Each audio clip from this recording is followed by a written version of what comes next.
6 चेंडू 15 ची गरज, 6 चेंडू 15 धावा. एका षटकाराने या मॅच पारड थोडस झुकवलंय रोकडी संघाच्या बाजूने. 6 चेंडू मध्ये 15 ची गरज आहे. गोलंदाजी मार्क वरती अजिंक्य आयरे. अजिंक्य आयरे नक्कीच काबिलात आहे या खेळाडूकडे. एक्सपिरियन्स नक्कीच या खेळाडूकडे आहे आणि तोच एक्सपिरियन्स या मॅच मध्ये कामी लावावा लागेल. कारण का या सगळ्याकडे जर पाहायला गेलं तर अजय पाटील सारखा अजून एक फिरकीचा जादूगार होता, परंतु त्याला इथे मात्र या मॅच मध्ये थांबवलं गेलं आणि त्यानंतर विश्वास दाखवलाय अजिंक्य आयरेवरती.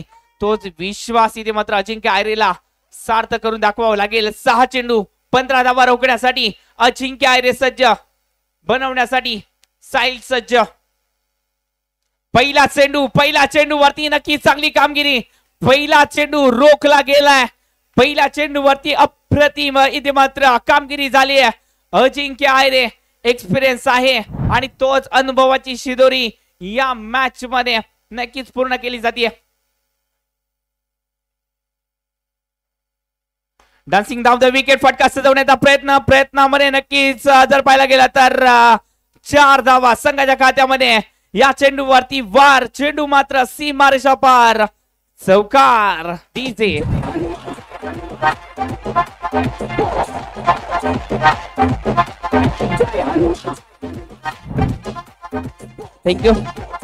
Thank you DJ. आता मात्र 4 चेंडू 11 धावांची गरज आहे. 4 मध्ये 11. अजून देखील मॅच पार्ट जर पाहायला गेलं तर रुकडी संघाच्या बाजूने आहे, कारण का 4 चेंडू 11 धावा या मैदानावरती. 4 चेंडू 11 धावा समीकरण तितकंसं कठीण नाही आहे, परंतु गोलंदाजांना आपला अनुभव कुठेतरी कामी लावावा लागेल. अजिंक्य आयरे नक्कीच एक्सपिरियन्स आहे या खेळाडूकडे, परंतु या एक्सपिरियन्स मधूनच कुठेतरी आपल्या पेटाऱ्यामधून एक चांगला चेंडू त्यांना देखील पेश करावा लागेल.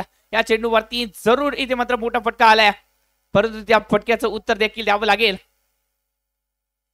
या चेंडूवरती नक्कीच शॉर्टम पुलला सक्सेसफुल तितकंसं करता आलं नाहीये. क्षेत्ररक्षण अजय पाटीलच्या मदतीतून चांगलं झालंय. तोपर्यंत एकेरी धाव संघाच्या खात्यामध्ये. धावसंख्या वाढेल, धावसंख्येला आकार दिलाय, धावसंख्या जाऊन पोहोचेल ती म्हणजेच 16च्या घरामध्ये जिंकण्यासाठी अजून देखील 3 चेंडू 10 धावांची गरज. काय मॅच रंगली, अफलातून मॅच इथे मात्र पाहायला भेटते. 3 चेंडू मध्ये अजून देखील 10 ची गरज आहे. 3 चेंडू 10 धावा अजून देखील बनवायचे. 16 बनवले गेलेत, 10 अजून देखील बनवायचे आहेत.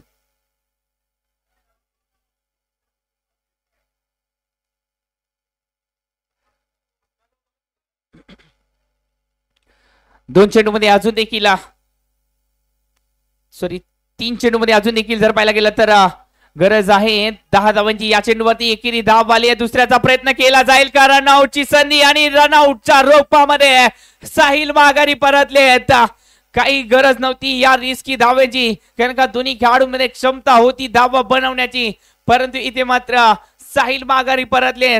समीकरण पुन्हा एकदा बदलले. 2 चेंडू 9 ची गरज आहे. 2 चेंडू 9 धावा.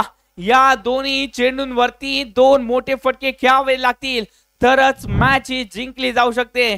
या चेंडूपैकी एखादा चेंडू जरी चांगल्या प्रकारे टाकला तर या स्पर्धेतून रुकडी संघाचं आव्हान संपुष्टात येऊ शकतं आणि म्हणूनच आता मात्र ती वेळ आली आहे.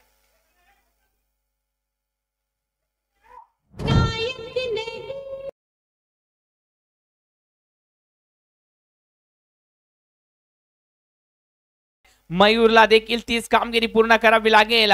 खलनायकाची भूमिका मयूर पार पाडेल का हे देखील पाहावं लागेल. हा चेंडू या मॅच मधील निर्णायक चेंडू.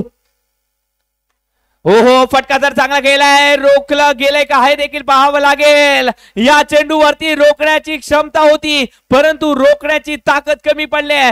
नतीजा 4 धावा संघाच्या खात्यामध्ये.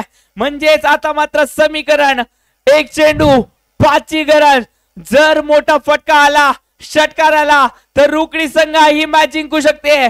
4 धावा आल्या तर सामना टाय, आणि सामना टाय तर त्याचं काय? सामना टाय झाला तर त्याचं काय?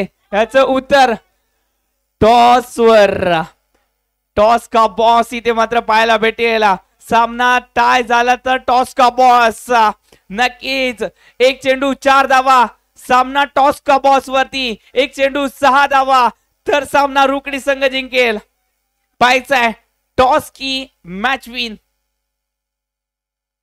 ओहो, या चेंडूवरती वार गेलाय सरळ सीमा रेषा पार. षटकार. अशक्य ते शक्य करून दाखवलंय मित्रांनो. अशक्य या शब्दामध्ये शक्यता लपली आहे आणि तेच करून दाखवलंय रुकडीच्या या सुपरस्टाराने. नाव आहे मयूर. एकदा जोरदार टाळ्या उद्या मयूर साठी.